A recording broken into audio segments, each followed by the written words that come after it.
Asim and Seema are best friends. The committee has issued its report. The accountant and the cashier is absconding. Either his sister or he is to blame.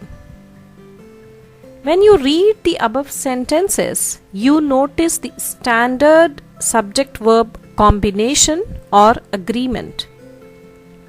Native English speakers speak flawlessly because they are familiar with verb-subject combination by ear. It means they have been listening to that since their childhood. If you want to write flawless sentences, you need to understand the underlying rules of subject-verb agreement.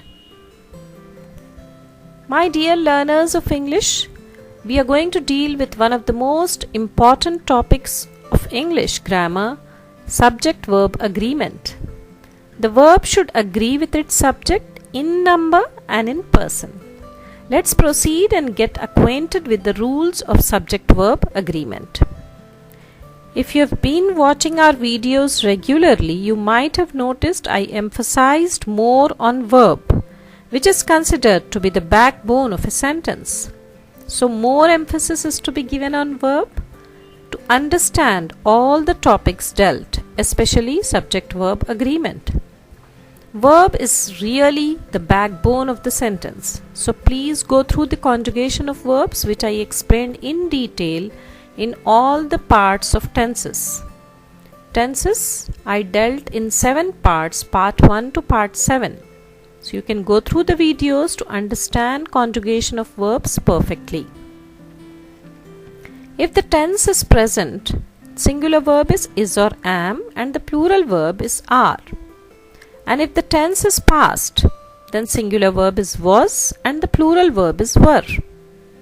And if the tense is present perfect, then the singular verb is has and the plural verb will be have. This is something very important to note.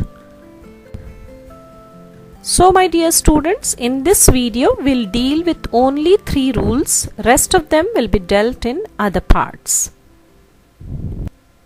Let's deal with rule 1. When 2 or more singular subjects are joined by and is a conjunction, you might be knowing that, and joins the words or the group of words and sentences too. When 2 or more singular subjects are joined by and, which is a conjunction, these singular subjects take plural verb. Rahul and Seema are in the class. Rahul and Seema are in the class. So that's Rahul and Seema, both are singular subjects joined by a conjunction and what is it taking? It's taking a plural verb. So plural subject, plural verb. Please understand that. My sister and I are bookworms. My sister and I are bookworms. So over there my sister is a singular subject joined by a conjunction and I is a singular subject. So what is it taking? Plural verb. Are bookworms. Let's quickly go through rule 2. When 2 subjects are joined by and, which is a conjunction, but they represent the same idea, person or thing, then the subjects take singular verb. The point to be noted here is whenever we add s to the verb becomes singular. But when we add s to the noun becomes plural. So this is something very tricky to understand. When we add s to the verb becomes singular. Without s, the verb will be plural. But in the case of a noun, when we add s to the noun becomes plural. And when we don't have s, then that is a singular. So this is something tricky. Please try to understand this. Time and tide waits for none. Red beans and rice is my favorite dish. So over there, time and tide represents one idea. That's the reason waits, that is a singular verb. And then red beans and rice is taken as one complete thing and then the verb taken there is.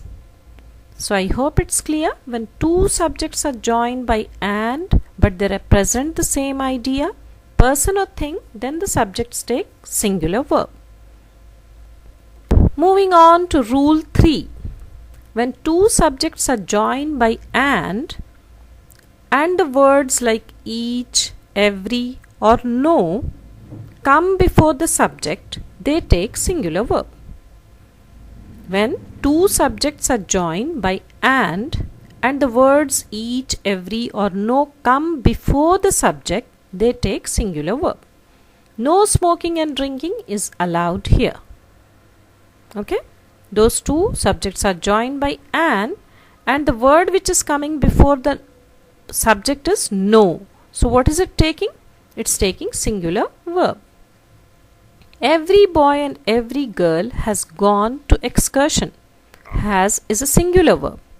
So when two subjects are joined by an but is preceded by each, every or no before the subject, then the verb taken is singular.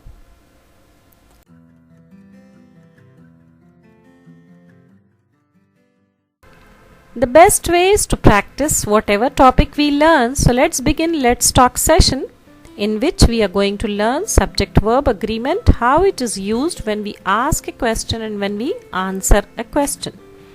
Have the manager and the CEO come to the office today? Yes, the manager and the CEO have come to the office today. So have is a plural verb. This is rule 1 we are discussing here. And rule 2, which is your favorite breakfast? Bread and butter is my favorite breakfast. So bread and butter represents one thing. That's the reason we are taking is as the verb, which is a singular. What according to you brings joy? In my view, each day and each hour brings us joy. So this is rule 3. If the subjects are joined by an and the word begins with each, which comes before the subject, the verb taken is singular. So brings over there is singular because s is added to that.